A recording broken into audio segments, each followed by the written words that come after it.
Buenas tardes a todos, bienvenidos a esta transmisión en vivo. Sería que me comentaran si me escuchan.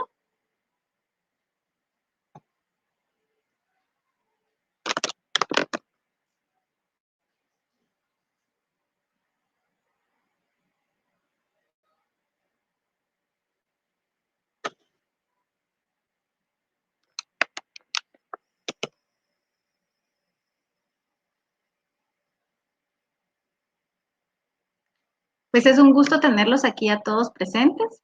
Este espacio es el espacio de la biblioteca del licenciado Bernardo Lemos Mendoza y estamos aquí gracias a la invitación de Brenda Lemos y pues va a ser un espacio de aprendizaje y les damos la bienvenida a esta transmisión. Está con nosotros alguien especial, un invitado, y queremos que sea pues bien interactiva toda esta transmisión que tendremos. Mi nombre es Lucía Mendoza, yo soy médico pediatra, soy mamá también, y pues voy a estar con ustedes tratando de transmitir algunas de las dudas que han surgido en base al tema que vamos a discutir hoy. Le doy la bienvenida a la doctora Miriam Canet. Vamos a ver si me escucha por ahí. Aquí estoy, Lucía.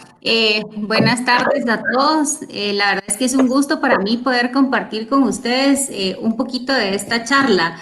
Al igual que Lucía, pues yo soy también médico, aficionada a las enfermedades infecciosas y también soy mamá, no de peques, pero sí de un adolescente que también está viviendo esta época de cuarentena como todos nosotros. Entonces, la idea pues es como tratar de discutir un poquito acerca de este coronavirus y resolver las dudas que vayan teniendo en el camino. Como bien lo dijo ya Miriam, es infectóloga del Hospital Roosevelt, es conferencista, es docente universitaria, pues es quien nos va a ayudar a resolver algunas dudas que vamos a tener el día de hoy. El tema surge, la persona que lo sugiere es Brenda Lemos, y surge a partir de que en algún mensaje o algunas noticias que vimos, algunos comentarios hablaban del regreso a clases. Pues algunas mamás ya nos pusimos nerviosas, de cabeza, pensando en cómo iba a ser posible esta vuelta a clases en estos tiempos, ¿verdad? Y sé que muchas tenemos preguntas y sé que muchas tenemos dudas acerca de cómo va a ser, y esa es la razón por la que estamos aquí. Algunas de ustedes ya compartieron sus preguntas en algunas publicaciones previas, entonces hemos tomado esas preguntas para poder iniciar la conversación con la doctora. Y pues durante el transcurso de esta hora que tenemos planificada para la conversación con la doctora Miriam, vamos a tratar de ir resolviendo algunas otras. Probablemente nos vamos a quedar cortos y vamos a necesitar, o van a haber muchas preguntas que no vamos a resolver acá, pero las vamos a tratar de ir resolviendo posteriormente en publicaciones escritas, en los días siguientes, ¿verdad? Entonces, si tienen sus preguntas, por favor, envíelas. Vamos a poner un correo para que puedan enviarlas. Vamos a guardar la sesión también para que podamos contestar las preguntas más adelante. Me gustaría que la doctora Canet, Miriam, ¿verdad? Miriam y yo nos conocemos de tiempo, pero vamos a llamarla Miriam, nos contara un poquito acerca del coronavirus, que nos diera, ella es experta en el tema, que nos diera un poquito de luces a todas las mamás, ¿verdad? Acerca del coronavirus y su importancia, su situación actual, ¿verdad? Y cómo estamos en el país. Bueno, gracias. La verdad es que a mí siempre que me toca hablar de coronavirus, me gusta empezar hablando sobre las buenas noticias que tiene este virus, porque casi siempre hablamos re mal de él. Y lo cierto es que tiene muchas cosas buenas. Cuando nosotros hablamos de coronavirus, lo primero bueno que tenemos que tener claro es que sabemos a qué nos estamos enfrentando. Y se los voy a poner como un poco en contexto. Cuando hace muchísimos años empezó la pandemia del VIH-Sida, nos tardamos meses, meses de meses en lograr diagnosticar y en lograr saber que este virus era el que estaba produciendo el VIH. Hoy la ciencia va muchísimo más adelantada y afortunadamente muy rápido supimos que este es un virus y le sabemos el nombre y el apellido. Quizá una de las cosas más importantes es que nosotros tenemos que tener claridad que los coronavirus son una gran familia. Ellos infectan principalmente animales, pero hay 7 de ellos que han logrado infectar a seres humanos. Y de estos 7, 4 coronavirus han sido buenas gentes, digamos, es decir, nos han producido resfriados durante muchísimo tiempo. Es muy probable que muchos de los que estamos escuchando esto ahorita ya hayamos estado en contacto con un coronavirus en algún momento de nuestra vida y los peques también lo hayan estado. Pero de estos 7 coronavirus hay 3 que no son tan buena gente. Ellos son los, si ustedes los han oído, el SARS, el MERS y este que es el SARS-CoV-2 que produce la enfermedad de COVID-19. Entonces, nosotros sabemos qué es y a lo que nos estamos enfrentando. La otra cuestión importantísima sobre el coronavirus es que podemos evitarlo. Tenemos muchísimas estrategias para poder prevenir la enfermedad. Una de ellas es mantener lo que hemos estado hablando del distanciamiento social y la verdad es que la idea del distanciamiento social no es específicamente, o claro que es evitar que nos contagiemos, pero también es evitar que todos nos contagiemos al mismo tiempo y que si a todos nos da el virus en el mismo momentito, el problema es ver el colapso de estos sistemas de salud que hemos visto en otras partes. Entonces, el virus es tan buena persona que es capaz de morirse con agua y jabón, ¿sí? No necesitamos hoy una fórmula criptonítica o atómica para poder matarlo. Si nosotros nos lavamos adecuadamente las manos, que es la medida indudablemente más efectiva para prevenir la transmisión, necesitamos únicamente agua y jabón o jabón en gel, ¿verdad? O alcohol en gel para poder disminuir el riesgo de transmisión. ¿Qué es importante recordar para prevenirlo? Es que no debemos estarnos tocando la cara, los ojos, las manos, porque ciertamente la forma de transmisión más importante es que cuando yo toso, van a haber algunas gotitas que se van a quedar en el ambiente y la primera medida es que yo las respire y me contagie y la otra es que esas gotitas se van a quedar en algunas superficies y viven durante algún poco tiempo. Si yo toco con mi mano esa mesa donde cayeron las gotitas y después me la paso en los ojos, es muy probable que ocurra la transmisión. Entonces, es muy sencillo, digamos, tratar de evitar el contagio. Otra cosa muy importante es que la mayoría de los pacientes, 8 de cada 10 pacientes, van a desarrollar un cuadro de enfermedad muy leve, es decir, la van a pasar con tos, con malestar, con fiebre, pero este gran grupo de personas no va a necesitar estar hospitalizado, ni mucho menos va a llegar a fallecer. La mayoría la pasa muy, muy bien. Y aquí tal vez tenemos que hablar de quiénes son las personas que pueden tener un poco de más riesgo para desarrollar una enfermedad severa. Aquí por eso hablamos de los pacientes arriba de 60 años, hablamos de todas las personas que tienen diabetes, hipertensión, enfermedades cardíacas y que también tienen obesidad como factores de riesgo. Y ahí tal vez Lucía nos podría ampliar un poquito sobre cómo le ha ido a los niños en esta enfermedad, ¿verdad? Porque muy inicialmente no nos preocuparon tanto porque no se enfermaban de forma muy grave. Hoy sabemos algunas otras cosas que me gustaría, Lucía, que por ahí nos comentaras desde tu expertise de pediatra. Sí, es cierto, ¿verdad? Inicialmente pues pensábamos que los niños podían ser asintomáticos, ¿verdad? Digamos que no podían tener síntomas o síntomas muy leves, ¿verdad? Y es lo que hemos visto en la mayoría de los niños. La causa no la sabemos muy bien, pensamos que los niños, como tú lo mencionabas, han estado en contacto con algunos coronavirus en sus primeros años y piensan algunos que esa puede ser la causa de sus defensas, ¿verdad? De su inmunidad a este virus. Hay otros que piensan que los niños pues no han estado tan expuestos y por eso no se han infectado de maneras como los adultos. E incluso algunas teorías han dicho que ellos no tienen el pulmoncito desarrollado con algunos receptores específicos del coronavirus y que por eso no han desarrollado tantos síntomas. En las fases iniciales pensábamos que los síntomas eran muy leves o que eran asintomáticos. Ya con toda la experiencia que se ha tenido a nivel mundial, hemos visto que sí hay casos graves, ¿verdad? Sí hay complicaciones en los niños. Lo que pasa es que las presentaciones no son como en los adultos.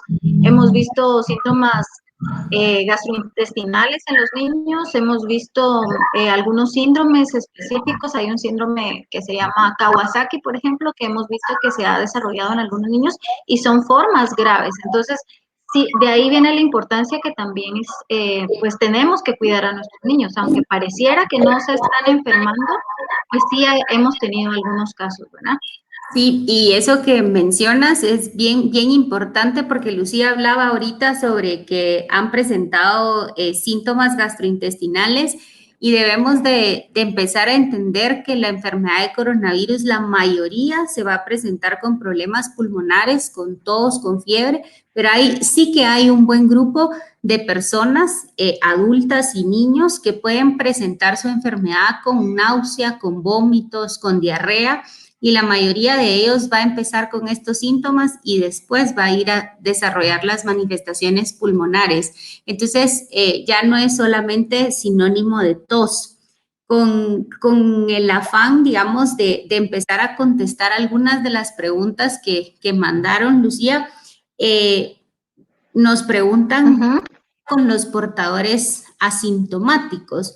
Solo para entender, portador asintomático es aquel paciente, sea niño, adulto, viejito, como sea, que no tiene ningún síntoma, es decir, no tiene fiebre, no tiene tos, no tiene nada, pero que tiene una prueba de coronavirus que es positiva. El problema de estos asintomáticos es que no se ven, ¿sí? Entonces, como no se ven, no se mantienen, digamos, con el aislamiento necesario. Sí que hemos demostrado que ellos pueden transmitir la enfermedad en algún momento, ¿verdad? Y lo que tú hablabas con respecto a los peques, ¿verdad? Que ya su curso, pues, como tú mencionabas, han habido algunos reportes de casos graves. Acá, dentro de las preguntas, hacen si ayuda o no poner la vacuna de influenza. Sí y no, ¿verdad? Una de las cosas importantes es que no ayuda específicamente para el coronavirus, ¿verdad? Porque el que a mí me pongan la vacuna de influenza no va a evitar que me dé coronavirus o esta enfermedad de COVID-19, pero sí que ayuda porque ahorita tenemos en el mundo entero, están circulando, o sea, en el ambiente, están tanto el coronavirus como el virus de influenza. Y el virus de influenza también es capaz de producir enfermedad muy grave y mortalidad por este tipo de virus. Entonces, vacunar para influenza es una buenísima estrategia para evitar la gravedad y la mortalidad que pudiéramos tener por el virus de influenza, no específicamente por el virus de coronavirus. Y ahí también va muy pegado la otra pregunta de si debo de seguir llevando a mi hijo a vacunarlo mientras estamos ahorita en esta crisis. Y la respuesta es sí, sí, sí, sí y sí. No podemos dejar de vacunar a los niños ni a los adultos. ¿Por qué? Porque ahorita pues tal vez no veamos las consecuencias, pero en un par de semanas, en un par de meses, podemos empezar a tener la aparición de un gran número de casos de enfermedades que podemos prevenir con la vacuna. Vuelvo a mencionar el ejemplo de influenza, pero por ejemplo, sarampión en el mundo nos ha dado muchos problemas porque ahorita han aparecido casos de sarampión en varios lugares. Polio está apareciendo nuevamente y esto es porque dejamos de vacunar. Entonces, bajo ningún contexto debiésemos de dejar de vacunar a nuestros niños ni a nuestros adultos en esta época de crisis. Yo diría que es cuando más tenemos que reforzar ese esquema de vacunación. No sé si hay algo que quieras agregar, Lucy. Sí, no, justamente esas preguntas, ¿verdad? Porque todos nos preguntamos si lo tengo que llevar al centro de salud, alguna mamá me preguntaba, ¿tengo que llevarlo a la clínica privada? Yo creo que guardando las medidas de distanciamiento y las recomendaciones, podemos ir llevando a nuestros niños a vacunar, ¿verdad, doctora? Así es, yo creo que tenemos que, como tú bien lo dices, si tenemos el escenario, por ejemplo, de vacunarlo a nivel privado, pues entonces lo mismo se programa esa cita. Si nuestro escenario es vacunarlo a nivel de centro de salud, igualmente tendríamos que respetar las medidas de distancia, el tratar de que no hubiese tanta gente en el centro de salud. Llevar nuestra mascarilla. Sí quiero resaltar, hablando de la mascarilla, que no lo tomé al inicio y que es una pregunta bastante importante. La mascarilla, hay varios tipos de mascarilla. Hay unas que ustedes las van a oír como grado médico o grado quirúrgico. Estas son las que el paciente que tiene mocos tiene que llevar, ¿verdad? Cualquier persona que tenga síntomas respiratorios, este es el tipo de mascarilla que tiene que utilizar. Hay otras mascarillas que ustedes habrán visto que si son K, que si son N, pero que llevan el número 95 por ahí. Estas son específicamente para el personal médico, porque lo que tratamos de evitar ahí es respirar ese bichito. Y las mascarillas que estamos usando, digamos, para salir a caminar, son mascarillas de tela que estas van a disminuir, digamos, el riesgo de transmisión, pero claro que es probable que ocurra. Entonces, la mascarilla no es un permiso para salir a la calle y para estarnos abrazando todos juntos, ¿verdad?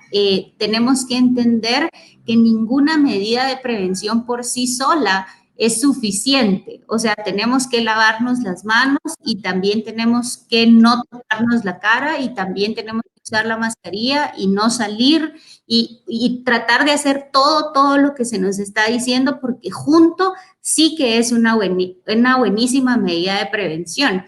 Y ahí hay algunas cuestiones interesantes, Lucy, que tú podrías ampliar sobre el uso de mascarillas en niños pequeños y el riesgo que pueden tener estos peques utilizando eso, ¿verdad? Sí, sí, creo que es una pregunta que vamos a tocar más adelante, pero lo podemos decir de una vez, ¿verdad? En los niños, las recomendaciones son que los niños menores de 3 años no utilicen mascarilla, ¿verdad? Que digamos los más pequeños, 2, 3, 1, 2, 3 años, no deberían utilizar mascarilla, no están listos aún, hay algunas consecuencias, algunos riesgos, por ejemplo, de asfixia y hay algunos riesgos también como de ahorcamiento, entonces los pequeños no deberían utilizar. Los niños de 3 a 5 años podrían utilizar mascarilla siempre y bajo la supervisión de un adulto, ¿verdad? Entonces, siempre debe haber un cuidador o el padre o la madre que puedan estar supervisando. Y a partir de los 5 o 6 años, los niños podrían utilizar mascarillas, ¿verdad? ¿Verdad? Y hay algunos, bueno, algunos casos específicos, por ejemplo, en los niños que tienen algún problema respiratorio, ¿verdad? Pudieran, digamos, no poder, digamos, aguantar la presión de una mascarilla. O también nos hemos dado cuenta también en algunas veces que el tener la mascarilla para los niños en lugar de ser una protección es un riesgo mayor porque los hace estarse tocando, digamos, más la cara de lo que normalmente hacen sin mascarilla. En esos casos es preferible no utilizarlo y utilizar algunas otras medidas de distanciamiento. Cuando no se puedan evitar, por ejemplo, al llevarlos a una consulta, a la vacunación, pues sí se sugiere utilizarlas, ¿verdad? Siguiendo con las preguntas, Miriam, tal vez como para ir como siguiendo el orden de las preguntas, nos preguntaban muchas mamás, ¿qué cree, doctora, que es necesario, que es posible el retorno? ¿En cuánto tiempo deberían los chicos retornar en cómo está la situación ahorita? ¿Deberíamos esperar hasta el 2021 para volver a reiniciar clases presenciales? Bueno, yo creo que esta es una pregunta bien difícil de responder y la verdad es que creo que es una pregunta que políticos, infectólogos, médicos, economistas y de todo hemos tratado de tratar de respondernos cuál es el tiempo exacto y la verdad es que no hay una respuesta. Sí es importante que entendamos en qué fase estamos ahorita de la enfermedad y por qué en este momento es tan importante las medidas más apretadas que puso el gobierno ayer, ¿no? Ahorita estamos en lo que es la fase de transmisión comunitaria, ¿verdad? Donde se están presentando cada vez más casos y la tendencia es hasta a que este número de casos vaya a irse incrementando. Eso es lo normal y vamos a llegar a un pico, ¿verdad? Que es un pico que esperamos que ocurra, yo diría, hacia finales de mayo o hacia la primera semana de junio, donde nosotros vamos a tener el mayor número de casos. A partir de ahí vamos a llegar a tener ese pico máximo y después de eso, yo diría que unas 3 semanas para empezar a tener un descenso de casos y empezar probablemente a pensar a abrir algunas cosas y a reducir. Creo que por la realidad del país, me parece muy poco probable que regresemos en este año a clases presenciales con los niños y con los adultos. De hecho, ya la Universidad de San Carlos hizo una declaración que es muy poco probable que ellos como universidad vayan a regresar a clases presenciales en este segundo semestre del 2020. Entonces, no tengo una fecha exacta, ¿verdad? No creo que la tenga en realidad. Creo que ahorita tenemos que estar preparados porque vienen 3 semanas duras, ¿verdad? En cuanto al número de casos y los contagios y empezar a pensarlo. Algunas proyecciones se han hablado a partir de finales de julio o agosto, ¿verdad? Pero no creo que sea ahorita en este momento lo más prudente empezar a regresar a clases, Lucy. Ah, ok, perfecto. Bueno, de ahí se derivaban otras preguntas que, bueno, no sé si valdrá la pena preguntarlas cómo iba a ser ese regreso. ¿Será que las medidas de 1 o 2 días a la semana, 2 o 3 días a la semana por grupos, valdrían la pena? O Sí, yo creo que ahí pues tú tienes un poco más de expertise que yo, ¿verdad? Algunas asociaciones pues sí han tratado de reincorporar a los niños en un máximo de 10 o 15, o 15 niños. Tenemos que también tomar en cuenta que el regreso a clases se está considerando a partir de ciertas edades, ¿verdad? Específicamente a partir de los 6 años, porque pues ya pensamos que estos niños tienen como más capacidad de apegarse, digamos, a algunas normativas, a poder establecer protocolos que un niño que está entre los 0 y los 5 años, ¿verdad? Yo pensaría que si vamos a hablar de retornar, tendría que ser el número pequeño de niños y edad arriba de 6 años. Y por supuesto, seguir los protocolos de mascarilla, de higiene de manos, de distanciamiento social, por ejemplo, tratar de establecer juegos que sean un poco más como de mesa y no tanto de salir corriendo, etcétera, ¿verdad? Porque esto sí que genera más aerosoles, ¿verdad? ok. Eh, Tal vez dentro de otras preguntas nos hablaban de, digamos, nos hablaste digamos, de mascarillas, el uso de caretas, por ejemplo, para los niños al regreso, en la comunidad, ¿está sugerido? ¿Se pueden utilizar? ¿O se deben de Bueno, dejar para el personal o profesionales de la salud? debemos de recordar que el uso de caretas, por ejemplo, la idea de tener la careta es minimizar el riesgo de que tú te estés tocando los ojos, la nariz, la boca. Entonces, es útil porque disminuye, digamos, este riesgo de transmisión. Vuelvo a insistir en la importancia de la higiene de manos, ¿verdad? Y de lavarnos las manos compulsivamente. A veces lo que pasa es que si tenemos la mascarilla o colocada la careta, tenemos esta falsa sensación de seguridad, ¿verdad? Entonces, nos estamos, a veces de hecho, nos estamos tocando la mascarilla y eso implica que nos toquemos la cara mucho más veces que si no tuviéramos la mascarilla o la careta, ¿verdad? Entonces, tenemos que tener cuidado con estas medidas de prevención. Quisiera ahorita, tal vez no es parte de las preguntas, pero sí me gustaría hablar sobre el uso de guantes, porque no sé cómo las están pasando ustedes por allá, pero aquí es que uno se voltea y todo el mundo tiene guantes puestos, ¿verdad? Esto sí quiero enfatizar que es una mala práctica, es una práctica que al contrario de protegernos puede incrementar el riesgo de infección y les voy a explicar por qué. Resulta que si yo tengo el guante puesto, primero me creo invencible, ¿verdad? Entonces ya no me lavo las manos. Pero, por ejemplo, yo puedo tener el guante puesto y toco, digamos, la mesa. Resulta que en la mesa había virus, pero como yo tengo guante, siento que no se me pegó. Pero ese mismo guante que yo tengo puesto me lo pongo en la cara y ya me pasé el virus, ¿verdad? Porque además no me lavé las manos porque tenía el guante.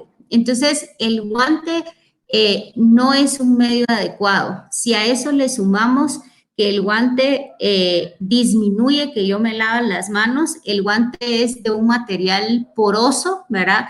Que permite que ingresen ciertos microorganismos hacia nosotros.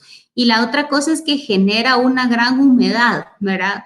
Y cuando yo tengo las manos más húmedas, voy a favorecer que crezcan los bichitos adentro de las manos y esto es inclusive peor que mejor, ¿verdad? Entonces, la recomendación es no utilizar guantes, ni niños, ni adultos, ni abuelitos, ni nadie debería de utilizar guantes que no fuera en un medio hospitalario, ¿verdad? Porque si a eso también tal vez extenderles ahí que los guantes requieren de una técnica para quitárselos, ¿verdad?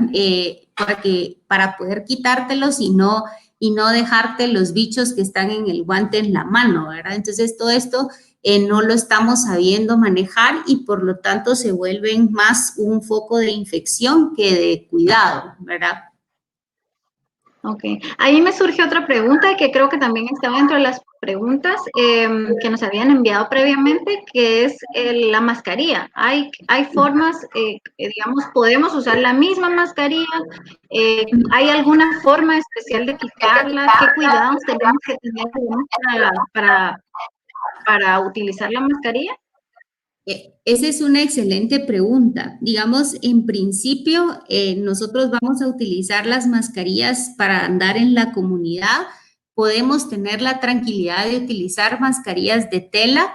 Estas mascarillas, lo recomendable es que nosotros las estemos lavando, ¿verdad? Las podamos lavar con agua y jabón y nos las volvamos a poner para volverlas a reutilizar.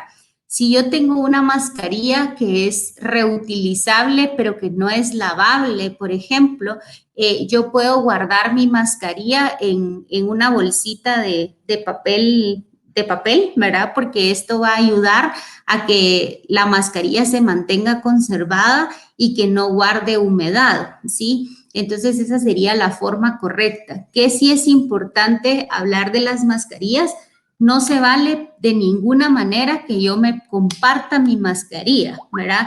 Es decir, la mascarilla que utilizó Lucía no se la puede prestar a María y María no se la puede prestar a Mónica, porque entonces lo que estamos haciendo es pasándonos los bichos unos a otros. Entonces, la mascarilla debe ser exclusivamente de uso individual, ¿sí? ¿Qué otra cosa es importante? Si yo ya mi mascarilla se arruinó, ya me aburrió, no me gustó el color, lo que ustedes quieran, y yo voy a tirar esa mascarilla, sí es importante que esa mascarilla se rompa, porque si no, desafortunadamente en estas crisis, también se saca lo no tan bueno de las personas y estas mascarillas se están revendiendo y eso por supuesto que implica un problema de salud mucho mayor. Cómo quitarme la mascarilla va a depender de qué tipo de mascarilla tenga, pero en general lo que voy a buscar es no tocarme la cara, ¿verdad? Con la mascarilla, si es de elastiquitos, digamos, tratar de quitarme los elásticos hacia el frente y nunca, nunca permitir que mi mano toque el interior de la mascarilla, o sea, lo que estuvo en contacto con mi boca y con mi nariz, evitar que mi mano lo toque para que yo no me pueda infectar, ¿verdad? Ese sería como los cuidados más importantes, Lucy. Ok, perfecto. Y en cuanto a la otra medida que es muy importante, que es el lavado de manos, ¿alguna recomendación? Algunas nos preguntaban, ¿debemos utilizar solo el gel de alcohol, el jabón líquido, el jabón de barra funciona? ¿Qué pasa, verdad? ¿Hay algún tiempo, forma de lavado de manos? Sí, fíjense que es genial porque yo les decía al inicio que este virus es bien buena persona y afortunadamente se muere con agua y jabón. No necesitamos lavarnos con, no sé, alguna cosa extraña. Agua y jabón es suficiente. Protex, Palmolive, Zest, el que les guste, ¿verdad? Esto va a disolver el virus en la mano y entonces es genial. Si tienen alcohol en gel, también lo pueden hacer con alcohol en gel porque también el virus se muere de esta manera. Solo debemos de fijarnos que el alcohol en gel tenga una concentración arriba de 70% para que sea efectiva. Tal vez, no sé si puedo como conectar la cámara, Lucy, como para poderles mostrar cómo debería de ser la técnica. Tengo cara de espanto, no se van a asustar. Entonces, tal vez alguna cosa importante sobre la higiene de manos es que debemos de tardarnos en promedio 30 segundos o lo que dice un happy birthday, ¿verdad? Importante, por ejemplo, siempre lo primero que debo de hacer es frotarme las palmas, ¿verdad? De esta manera. Si ustedes se lavan y oyen que la mano está frotando, lo están haciendo muy bien porque no es ese lavadito que solo hacemos así, ¿verdad? Y nos medio cae agüita. Sí debemos de hacer esta fricción. Entonces, lo primero es lavar las palmas de las manos y luego es importante poder entrelazar los dedos para podernos lavar esta parte de acá. Si nosotros nos quedamos en esta parte, todo lo que es el dorso de la mano estaría sin lavar. Es por eso que lo que procedemos a hacer es a lavarnos la parte de arriba, digamos, de la mano de esta manera y después del otro lado. Y como van a quedar, estas partes van a quedar sin lavarse en ese episodio, siempre tratamos de hacer las manos así, ¿verdad? Para podernos ir lavando adecuadamente. Si ustedes se dan cuenta, en ningún momento me he lavado los deditos gordos, que son como los rechas, ¿verdad? Porque ahí todavía siguen como sucios. Por eso es que es importante que yo me los lave de esta manera. Y finalmente las partes más sucias van a ser las uñas, entonces siempre recomiendan como que yo me lave las manos las uñitas de esta manera en los dos lados. Y terminar pues lavándome la parte de la muñeca de esta manera, ¿verdad? Para poder ya tener un lavado de manos completo. Entonces esto va a implicar al menos 30 segundos si lo estoy haciendo con alcohol y entre 30 y 60, ¿verdad? Si lo estoy haciendo con agua y jabón. La idea es de toda la mano eh, para que todas las partes de mi mano, uñas, nudillos, dedito gordo, adelante y atrás, estén completamente limpias, ¿verdad? Cada Okay. cuánto Lo más las frecuente posible, ajá, o cada cuánto nos debemos de lavar. Exacto. Cada cuánto debemos lavarnos las manos todas las veces que sea necesario, ¿verdad? Ustedes, acá yo siempre les digo, ¿y cuántas veces lavarme las manos? Compulsivamente lavarse las manos. Si yo abro y me lavo las manos, si yo cierro, me lavo las manos. Todo el tiempo me debo de estar lavando las manos porque sí que es la medida que hoy por hoy tenemos la certeza que es lo que mejor funciona, ¿verdad? Entonces no hay un número de veces. A veces siempre preguntan, mire, yo ando los alcoholes en gel, ¿cuántas veces me puedo lavar con esos? Puede lavárselas todas las veces que quiera. Ahora, si ya le cayó, ya se mira su mano visiblemente sucia, pues ahí sí lávese con agua y jabón y sígase lavando después con el gel, ¿verdad? Ok.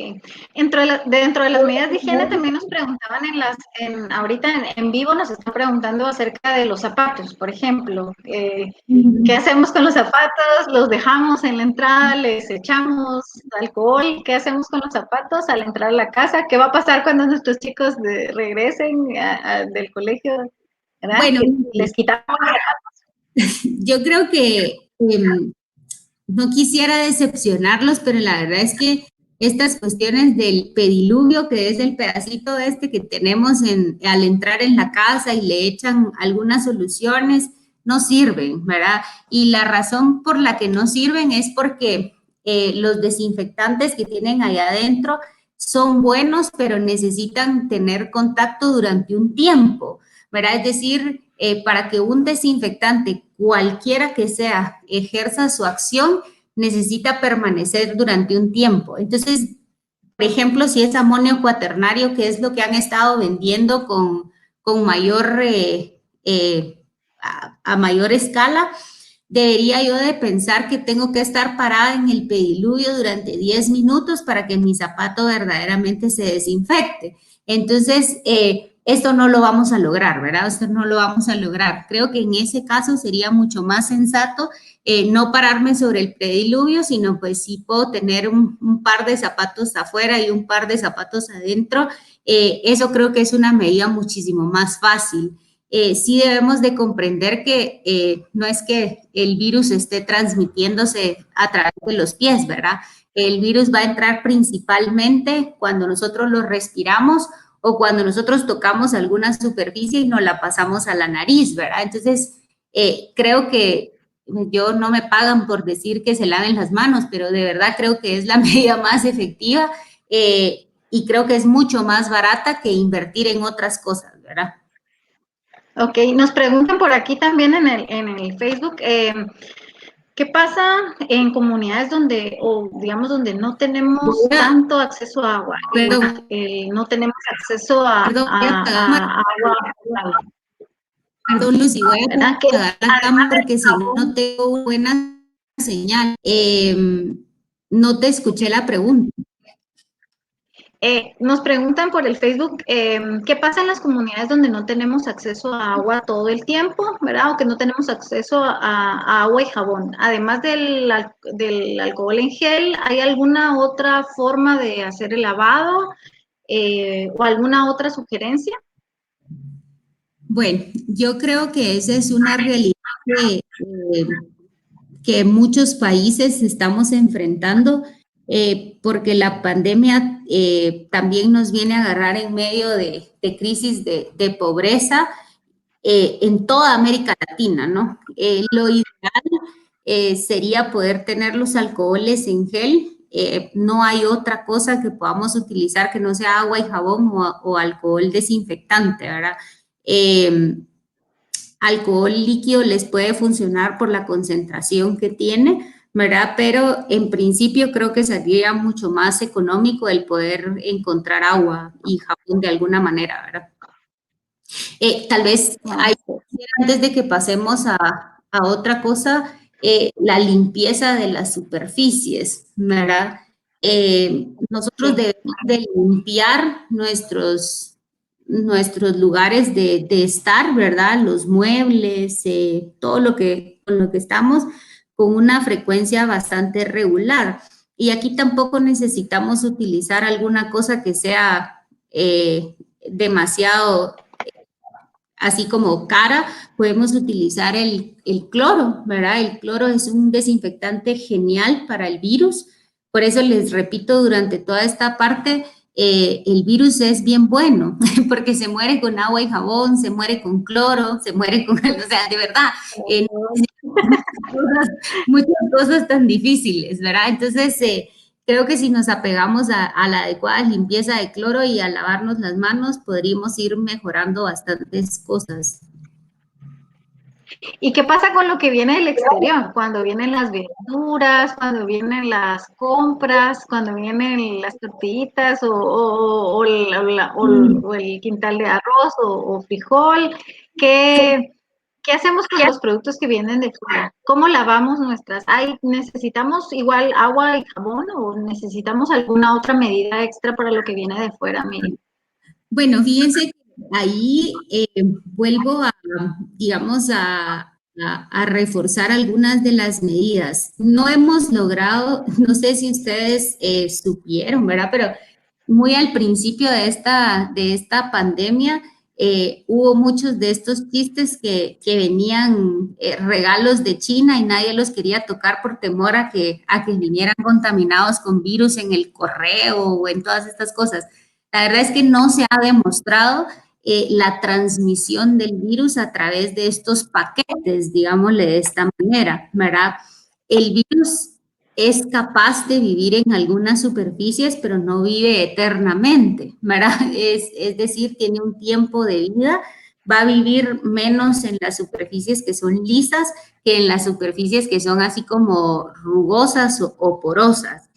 Con respecto a los alimentos, las verduras y las frutas, no es recomendable lavarlas con cloro al momento de comprarlas porque pierden, digamos, su valor nutritivo, ¿verdad? Claro que sí es recomendable lavarlas con cloro antes de consumirlas, ¿verdad? Pero el problema es que si, por ejemplo, yo hago mercado hoy domingo, digamos, bueno, ya sé que hoy no es domingo, pero lo hago el domingo, hago mi mercado y yo quiero de forma muy entusiasta como echarle cloro a todas estas frutas, lo más probable es que el lunes o martes ya estén descompuestas, ¿verdad? Entonces, tal cual viene la bolsita del mercado, yo la puedo colocar donde la dejo y cuando ya me vaya a comer esa fruta, la limpio adecuadamente con agua, ¿verdad? Y si tuviera la posibilidad de aplicar cloro, con cloro. Siempre se recomienda 9 partes de cloro por una, digo, 9 partes de agua por una parte de cloro, ¿verdad? Para poder hacer la dilución de la limpieza de estas cosas. Y por ejemplo, les voy a poner el ejemplo de que llega un paquete a su casa o ustedes lo compraron en el supermercado. Si ustedes agarran el paquete y se lavan las manos, ya se murió el virus. Si ustedes sacan lo que está adentro del paquete y se vuelven a lavar las manos, también ya se murió el virus, ¿verdad? Entonces, reforzar en cada vez que nosotros tocamos el poder lavarnos las manos y evitar el contacto con la cara, creo que sería lo más sensato. Ok. Con respecto al ejercicio y las mascarillas, se puede, digamos, pensando, digamos, un poquito en lo de que hablábamos del retorno al colegio, se puede hacer ejercicios con mascarilla. Yo, por ejemplo, en niños pequeños no se recomendaría, digamos, hacer ejercicio con mascarilla, digamos, se podría, digamos, tener algún tipo de, digamos, de problema a la hora de respirar, pero en adultos hay algunos adultos que tienen la opción de salir, digamos, y utilizar la mascarilla, digamos, no en este momento dentro de nuestro país, pero digamos en las semanas anteriores o en las semanas posteriores, el uso de la mascarilla y el ejercicio Bueno, combinan, no combinan, no sirven. Miren ustedes, la verdad es que hay algunos estudios que han demostrado que no es lo mismo estar, por ejemplo, a una distancia de una persona de 1.5 metros, que es lo que se recomienda si estamos platicando, porque las partículas que están saliendo de mi boca no van a llegar más lejos de eso. Siempre que hablamos, estornudamos, nos reímos, tosemos, las partículas siempre están saliendo. Ahora, lo que se han habido algunos estudios es que si yo estoy poniéndole como velocidad a mi actividad, es decir, estoy corriendo, estoy haciendo bicicleta, estoy incluso la carcajada, la partícula pareciera que puede llegar un poquito más lejos, ¿verdad? Entonces, y lo mismo porque se aeroliza más, ¿verdad? Ahora, aquí cuando la gente sale a hacer ejercicio, entonces ya la distancia que se recomienda mínima ya no es de 1.5, sino algunas personas hablan de mantener una distancia de 3 metros y si ya la actividad requiere mucho, mucho ejercicio, pues entonces ya se habla de tener una distancia mínima de 5 metros, ¿verdad? En principio creo que debiésemos de tratar de, particularmente para los niños, recomendar algunos juegos. Si vamos a hacer juegos que impliquen este movimiento, tratar de hacerlos al aire libre, ¿verdad? Donde haya mucho más espacio y podamos mantener esta distancia. Y si no, pues tratar de recomendar algunos juegos ya propiamente como de mesa o de que no impliquen tanta actividad, ¿verdad? Ok, bueno, resumiendo un poco, hay algunas otras preguntas que están aquí que son propias, digamos, de la enfermedad. Te las voy a ir haciendo porque las estoy viendo acá en los comentarios de Facebook, pero creo que un poco resumiendo, pues la idea era platicar un poco del regreso a clases, pero creo que es claro que en este momento, y como tú lo dijiste, es muy probable que durante este año no haya regreso a clases, entonces van a haber algunas preguntas que teníamos, pues que vamos a ir posponiendo porque creo que pues la medida es clara, ¿verdad? La otra de las conclusiones, digamos, podría ser que pues menores de 6 años no deberían de iniciar ahorita en la situación que tenemos ahorita de la pandemia, ¿verdad? Porque son, pues, los pequeños necesitan más contacto físico, tienen más problemas para cumplir las medidas de distanciamiento, de higiene y todo lo demás, ¿verdad? De ahí nos habían preguntado algunas otras cosas de las refacciones y todo, pero creo que es claro que las medidas de distanciamiento, el pensar en la escuela digamos, con el distanciamiento, con las medidas de higiene, pensar en que probablemente no vamos a poder retornar todos al mismo tiempo, sino por grupos más pequeños. Algunos,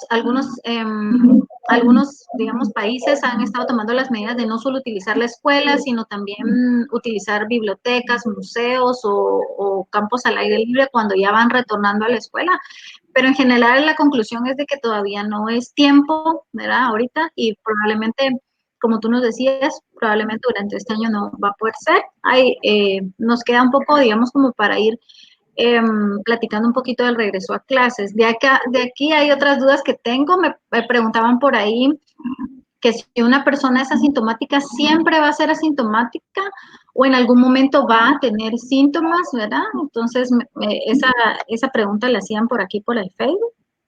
Ok, sí, si yo soy asintomático, lo más probable es que me quede como asintomático, ¿verdad? El problema con estos, como lo mencionaba al inicio, es que no los vemos y que sí pueden transmitir la enfermedad. Eh, la mayoría de los que son asintomáticos no van a desarrollar enfermedad posteriormente. Voy a tratar de pegarlo a una de las preguntas que hacen ahí, si una persona se puede infectar otra vez, ¿verdad? Quiero que uno de los grandes problemas que tenemos es que, por ejemplo, si yo desarrollar la enfermedad y tengo el virus en la nariz y me hacen la prueba y me sale positiva, hay varios estudios que han demostrado que yo puedo seguir teniendo esa prueba positiva incluso hasta 6 semanas, 8 semanas después de que ya terminé mi proceso de enfermedad. Y eso no necesariamente o no significa más bien que yo sigo estando enfermo, sino que simplemente de la nariz. Sabemos que el virus puede generar cierta inmunidad, es decir, el cuerpo es capaz de producir defensas ante este virus. Lo que no sabemos todavía con exactitud es cuánto tiempo me van a durar esas defensas, ¿verdad? Y por eso es que hemos tenido tal vez algunas complicaciones para la realización de la vacuna. La vacuna no lo veo como algo viable tempranamente, ¿verdad? Creo que tenemos que esperar un promedio para hacer una vacuna, son más o menos 12 meses. Si lo aceleramos, yo diría que siendo optimistas, tal vez 9, ¿verdad? No lo sé. Creo que vamos a tener que empezar a acostumbrarnos a vivir con este virus y a empezar a generar lo que se llama inmunidad colectiva, ¿verdad? Okay. ¿Podemos contagiarnos varias veces? Eso es lo que, la verdad es que no tengo una respuesta clara acerca de eso, ¿verdad? No hay, acuérdense ustedes que esta enfermedad es demasiado nueva, llevamos apenas 4 o 5 meses en esto. Yo les diría que no hay un experto en el mundo en coronavirus porque todo esto va cambiando día a día y hoy no tenemos una respuesta clara a esa pregunta, ¿verdad? Ok. Em, creo que vamos cumpliendo todas las preguntas. Creo que nos faltó alguna que nos repitieron por acá. ¿Qué hacer cuando los niños asmáticos tienen más riesgo? ¿Podrían regresar a la escuela? Es una de las preguntas. Yo creo que en eso tú tienes más experiencia, pero en principio funciona como un paciente de mayor riesgo. También tenemos, yo le he hablado, por ejemplo, les quiero poner el ejemplo de Europa y América Latina. En Europa se murió mucha gente arriba de 65 años y eso es porque su población en general es vieja, digamos, ¿verdad? O sea, es de mucha gente mayor, pero es una población saludable en términos de obesidad, de diabetes, de un montón de cosas. Nosotros estamos enfrentando otro tipo de problemas porque, por ejemplo, a edades mucho más tempranas, yo diría entre los 30 y los 40 años, ya tenemos obesidad, ya tenemos diabetes, ya tenemos hipertensión, ya tenemos todas estas enfermedades que generan un riesgo y voy ahí con la parte de los niños asmáticos, indudablemente ellos van a tener un mayor riesgo de enfermedad, no por el hecho de ser niños, sino por el hecho de la comorbilidad que tienen. Eh, Tú, pues, como pediatra, tendrás más, una opinión más específica sobre este tipo de peques. Sí, digamos que dentro de los niños, digamos en adultos, hablamos de personas con diabetes, digamos como personas de riesgo de enfermedad grave. En niños hablamos, por ejemplo, en los niños hablamos de personas con, digamos, riesgo de enfermedad grave, por ejemplo, los alérgicos respiratorios, los asmáticos, digamos, enfermedades respiratorias crónicas. En asma, en algunos lugares hablan de no tener tanto riesgo, por ejemplo, los asmáticos bien controlados. Asma leve, por ejemplo, pues no se han visto como casos de mucha gravedad. Pero también ahí podemos incluir otros grupos, por ejemplo, que también están en riesgo, por ejemplo, los niños con cáncer, los niños que están bajo tratamiento con quimioterapias, los niños que tienen, en Guatemala existen muchos niños con problemas renales que actualmente están con hemodiálisis o con diálisis, son niños que están, digamos, en mayor riesgo que el resto de los niños, ¿verdad? Todos los que tengan, digamos, comprometida la inmunidad, no hemos visto todavía pero probablemente en las semanas siguientes vamos a ir viendo cuál es el comportamiento de los niños con desnutrición, porque ellos, pues sabemos teóricamente que hablamos de niños con inmunocompromiso, ¿verdad? Entonces, en ellos podríamos esperar formas graves de la enfermedad, entonces hay que tener probablemente mucho mayores medidas de cuidado, ¿verdad? Y de exposición al virus. Estamos viendo niños también, niños de riesgo son los niños con cardiopatías congénitas, con cirugías previas, digamos, de corazón o con tratamiento que pudieran tener, ¿verdad?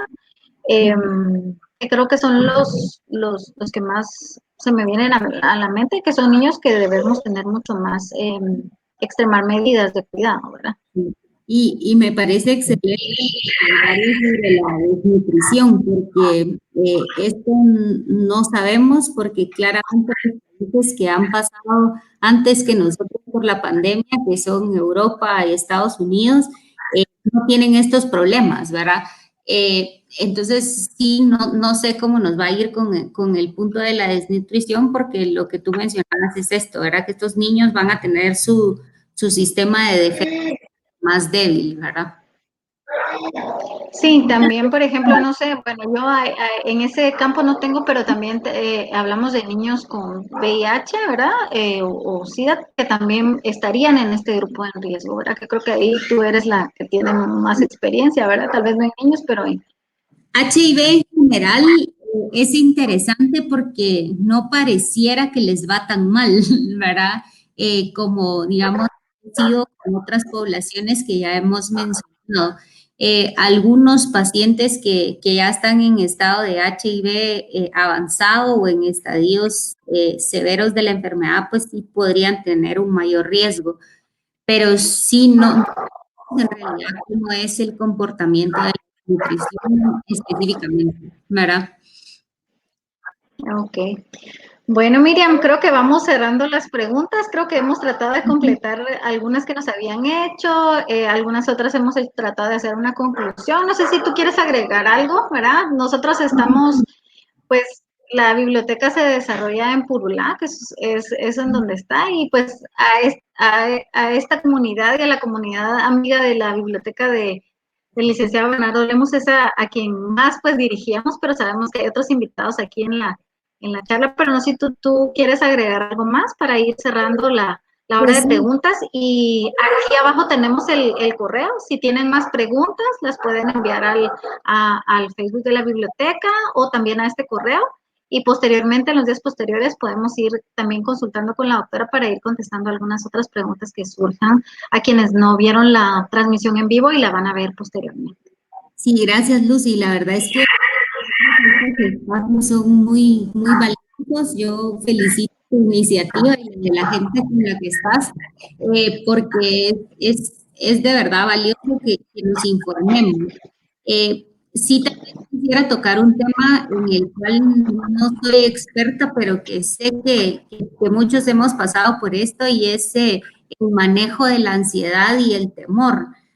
Primero tenemos que reconocer, digamos, que la ansiedad es algo, es una respuesta automática que se está preparando para enfrentarnos a algo que consideramos como una amenaza. Claramente nosotros todos consideramos el coronavirus una amenaza y es normal sentir cierto grado de ansiedad, ¿verdad? Es normal. ¿Cómo puedo yo reconocer que tengo ansiedad? Pues a lo mejor tengo palpitaciones o sudo mucho o quiero comer demasiado o no comer o no puedo dormir. A veces tengo un dolor de pecho y lo que estoy teniendo es un momento de ansiedad muy complejo. Y tal vez hablo de esto porque para disminuir ese riesgo de ansiedad, debiéramos de tratar de hacer varias cosas. Uno es evitar saturarnos de información.